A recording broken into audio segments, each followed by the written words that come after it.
Hey there everyone, and I am back again with another ramble for all of you. And this time I'm going to cover the final piece of the story of Batman White Knight from DC Comics. Ladies and gentlemen, I present to you Batman Harley Quinn. Now, the funny thing is, I actually found this in graphic novel format in another bookstore while I was out on vacation. It pleasantly surprised me that there was more to the story of White Knight, because to be honest with you, I actually thought it was over. But color me surprised when I found this last piece to the series.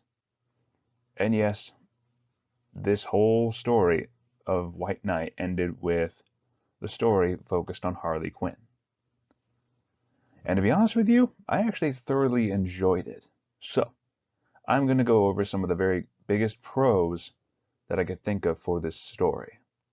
Stick around. So to start off with, one of the biggest things that I noticed when I actually took a look at it was that the art style for the Harley Quinn miniseries was much smoother than any of the previous adaptations to White Knight. Like if you look back at the first White Knight series and then the sequel Curse of the White Knight, you'll notice that it always has this rougher, much more darker look to it. But Harley Quinn, in contrast, with the art done by Matteo Scalera, actually really shines out with a much more smoother and yet brighter color scheme.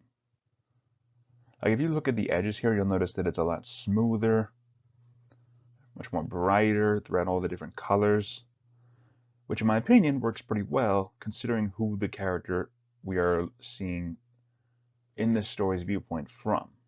This is from Harley's perspective, so it's obvious that it would be, to me at least, a much more smoother look. And to be honest with you, I feel like this really suited the end of the series in a way. It really kind of roughs out, smooths out all the edges, makes it look nice and clean. But at the same time, it still manages to show that kind of darker, still a bit of a rougher art style that White Knight is known for. And to be honest with you, I actually wholeheartedly appreciate that. So thank you to Matteo for keeping with the art style, but also adding your own touches to it.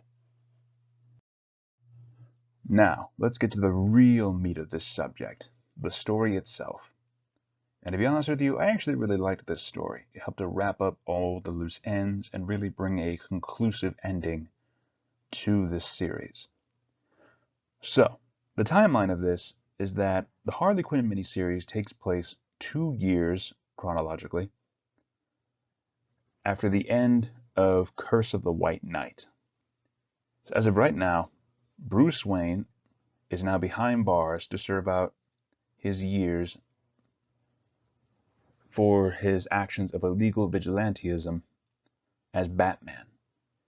Meanwhile, Joker, aka Jack Napier in this story, is now dead, as Joker was previously shot and killed by Harley in Curse of the White Knight as she was defending her children from him,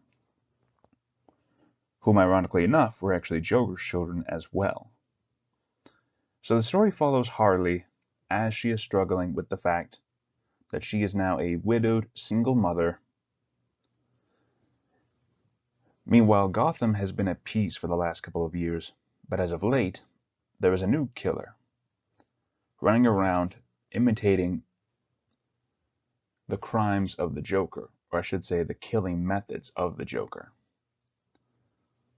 And to be honest, I really enjoyed reading this as it went through, as it still studies Harley Quinn's story in this comic book, and it really shows more of her background, where at one point she actually had to work as a pole dancer as she was going through college, and that's where she actually meets Jack Napier. And from there, they actually grow into this bond, and eventually they end up falling in love with each other. And I found that really heartfelt and sweet to see that despite Jack's flaws, as well as his split personality with the Joker, their relationship was actually pretty healthy. for the most part, at least until Joker started popping up more and more. In which case, it wasn't as great. But in the meantime, I also really like how it shows a bit more of that, I want to say either companionship or maybe even attraction between Bruce Wayne and Harley. If you read throughout the comic, you'll notice in a few scenes that kind of closeness or understanding that they have with each other. Because Bruce recognizes that Harley actually helped to deal with some of Joker's worst rampages. She helped to kind of give him a limit of how far he would go, at least until Jason Todd was tortured, at which point she left. And then Joker just got way, way worse.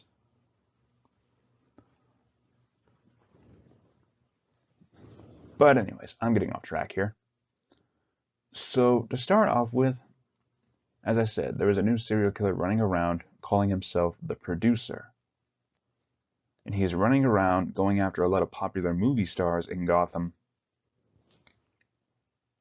and is also imitating the methods of the Joker when it comes to killing. So Gotham Police decides to call in Harley as a consultant to help deal with this, because she has the most knowledge when it comes to Joker and his methods.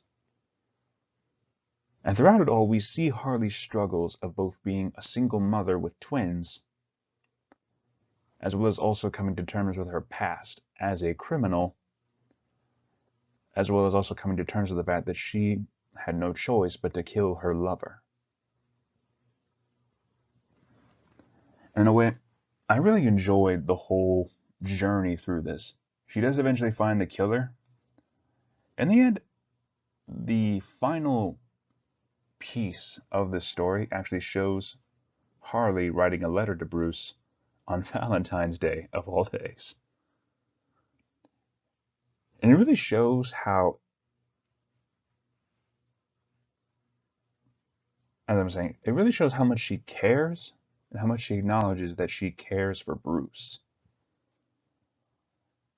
How she acknowledges that both Bruce and Jack are two of the most important men in her life, and how at one point she reflects that maybe if she had not met Jack, she might have been Bruce's partner. And I honestly felt that.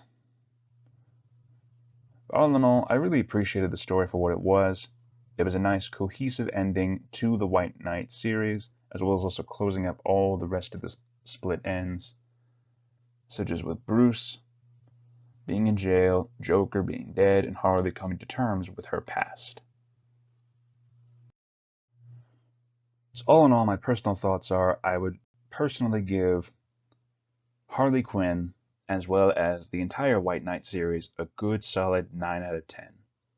Simply put, for amazing story, really well done characters, as well as also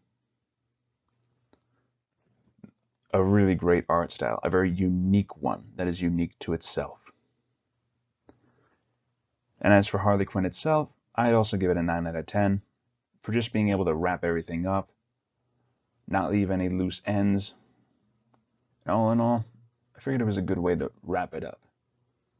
Anyways, thank you all for listening. Hope you like, subscribe, share this video for more. Anyways, thank you all for listening, and have a good day.